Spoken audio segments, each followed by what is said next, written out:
اللهم صل وسلم وبارك على سيدنا محمد وعلى آل سيدنا محمد عدد ما ذكره الذاكرين.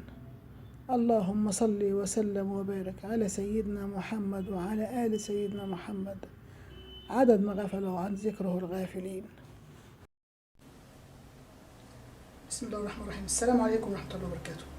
ازيكم يا حبايبي؟ عاملين ايه؟ اتمنى لكم يا رب السعادة والهنا.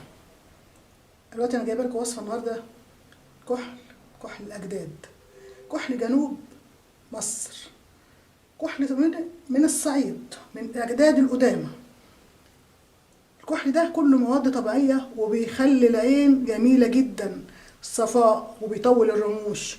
ولو حواجبك خفيفه حط على حواجبك مع الكحل، لما تحط الكحل هتحسي بعد فتره رموشك، لو رموشك خفيفه هتحسيها تقلت، ولو مفيش رموش هتحسي الرموش طلعت.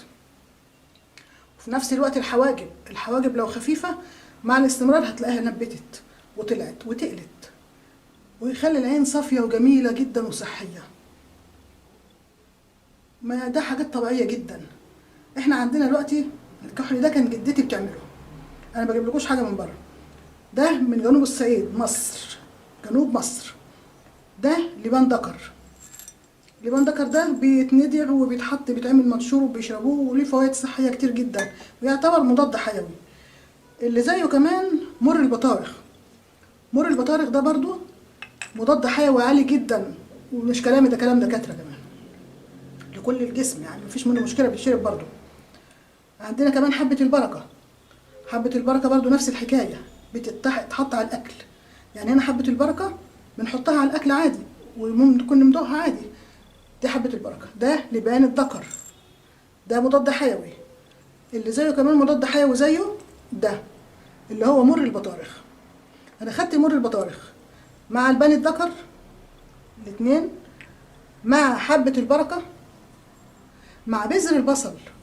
بذور البصل هتلاقوها يعني كده سودة كده، حبتها صغيرة سودة مبرومة.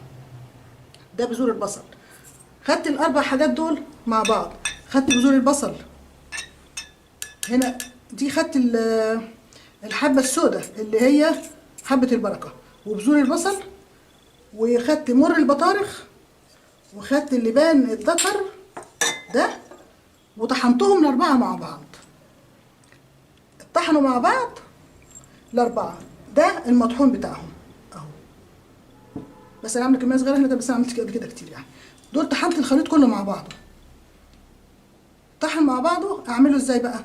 اجيب برام، اخلي حاجه مخصوصه للكحل واشيلها دايما، كل ما اعمل فيها ما اعملش فيها حاجه تانية، سواء طبق قديم، صينيه قديمه. بس انا لقيت بصراحه الفخار اجمل، بس عيب الفخار بس ان بيسخن بسرعه، فما ينفعش تحطيه على قاعده خشب. لو قاعده خشب هتحرق القاعده واللي تحتها، انا جربتها قبل كده. فعشان كده البرام يتحط على حاجه زي كده، حله زي كده، بحيث هنا ما بتسخنش خالص. السخونيه كلها بتبقى في البرام بس، اللي فوق واللي تحت، لكن هنا لا، مفيش سخونيه.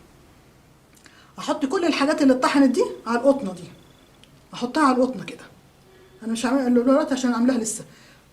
احطها على القطنه، واحط القطنه في البرام ده، واحط فيها، اغطيها بالزيت، زيت الزيتون. اغطيها بزيت الزيتون بحيث ان هي تتشرب من زيت الزيتون، ويبقى في كمان جنبها زيت زيتون. هولع الكبريتة فيهم، في الحاجات دي هتولع، هتبقى كده.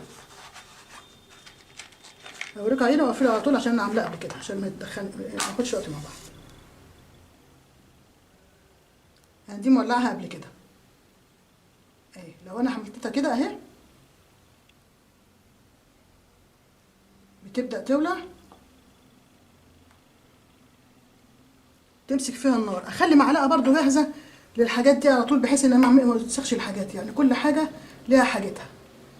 يعني انا اخلي مثلا في الاول هتتعبك شويه عشان تمسك النار فيها كويس، بس بعد كده هتلاقيها ايه، يعني تحاول كل الطرق تغطيها اهي.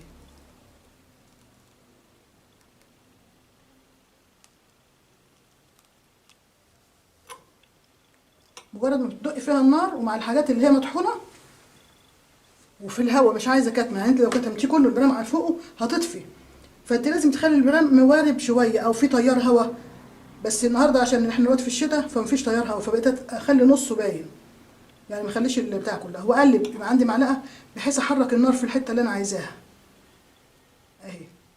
الحاجات كلها تبقى في الوسط، المطحون كله ده باربع الحاجات دول اتحطوا في الوسط بالطريقه دي، يولعوا كده اهو يمتشوا مع بعض. هتحسي كل مدى النار هتطلع لفوق وهتسخن. ولازم تخلي معلقه برضو مخصوصه ليها وبرام مخصوص، برامين او طبقين مع بعض او اي حاجه، بس تخليها للكحل مخصوص. ده كله كحل. انا ده عملته كحل اهو، ده عملته من شويه اهو، بصي اهو.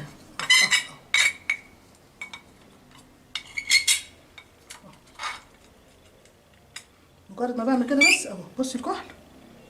انا بس مش عايزه اعمل عشان اعملش صوت معاكم اهو، شايفه كل ده كحل، كل الحاجات دي كلها كحل. انا دلوقتي اعمل ايه الطبيعي، بس انا مش هخليها كتير، بروح عامله كده كده، لان انا لو قفلتها هتطفي. لو انا عايزه ادخلها شويه بحيث ما اخليش النار كلها باينه، لازم يكون في تيار هواء. فطبعا انا ما عنديش هنا تيار هواء عشان احنا في الشتاء مش مشغلين مراوح ولا اي حاجه اهو. الدخان ده كله ده هو ده هيطلع كله على البرام. وتمسكي ايه بس بعد شويه دي هتسخن، لازم تكوني حذره، البرام هيسخن، البرام بيسخن جامد بالطريقه دي. هتقعدي بقى شويه لما تعملي شويه كحل حلوين قوي تحسيهم تقال معاكي، وبعد كده تستنى اما يبرد، وباي حاجه كده بالراحه تتسلي تلميهم وتحطيهم في اي ازازه اي حاجه عندك بتاعت كحل. جميل جدا. ده كده بقى انا هطفيه عشان انا مش عايزه ايه الوقت تاني. كده هتطفي. ده الكحل بتاع الصعيد بتاع زمان الاجداد. دي جدتي كانت بتعمله، ما كانوش بيشتروا كحل، كانوا بيعملوه بالحاجات الطبيعيه اللي هي صحيه للنظر. ده لإطالة تخلي عينك زي عين الغزلان صافية وجميلة، ولونه جميل جدا في العين. أتمنى تجربوه وتقولوا لي رأيكم فيه إيه، لأن ده بقى مش حاجات، كلها حاجات صحية. الحاجات اللي قلتها دي كلها تتاكل. بذر البصل ده بيتعمل حاجات كتير للشعر. بس جربوا يا حبايبي وادعوا لي وقولوا لي رأيكم إيه. والحاجات دي كلها حاجات زمان، المصريين القدام بتوع الصعيد. السلام عليكم، اتمنى لكم السعاده والهنا يا رب.